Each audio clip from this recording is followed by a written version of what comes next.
Today's second reading is from St. Paul's first letter to Timothy.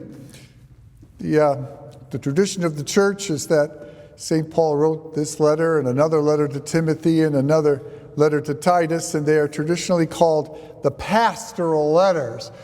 They're called the Pastoral Letters because Paul is giving advice to Timothy and Titus as how to be good pastors, how to take care of their flocks. The advice is two-pronged. There's advice about what to say about the gospel message and another advice about how to live it out.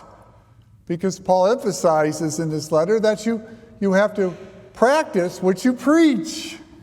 Or we used to say, if you're going to talk the talk, you have to walk the walk.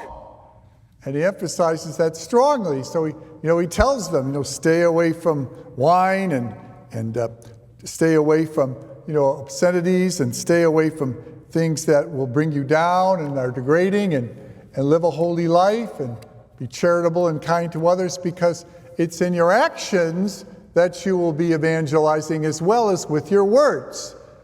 They go hand in hand. Because some people might see that your life is different and want to know why, and that opens the door and allows you to tell them about the love of Jesus Christ in your life.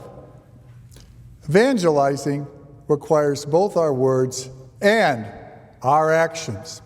Well, today is Catechetical Sunday. And on Catechetical Sunday, we talk about all the people who have a primary responsibility in telling us about the faith. Well, first and foremost, it's everybody's responsibility to live the life and talk about the faith. But there are certain areas in our life where we are particularly motivated to learn. And that's usually when we're children. Because after all, we do make them go to school to learn how to read and to write and to add and all that good stuff. Well, we teach our children about the faith as well. Also, we minister to adults in the RCIA, people coming forward wanting to know about their faith. And I reflected upon that, and I realized, especially thinking about parents, because there's no greater catechist, there's no greater evangelizer than a parent. And when I think back so many years ago, and believe me, when you're 65, it's hard to start thinking, you remember things from long ago, and you don't remember yesterday. But I remember, although I do remember yesterday because I was at the game, go Blue, anyway. But I remember as a child, my first memory of faith was not at St. Mary's Catholic Church in Wayne, Michigan.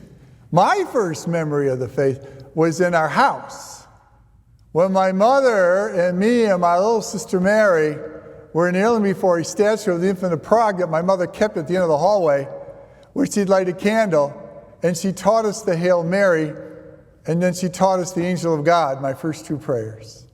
That's my first memory of faith. And I also remember, when I do remember going to St. Mary's for Mass in Wayne, it was always with my parents. My parents never missed. We always went. So I knew how important it was to them because they were walking the walk. Celebrating going to the Mass and praying at home. And this is very important.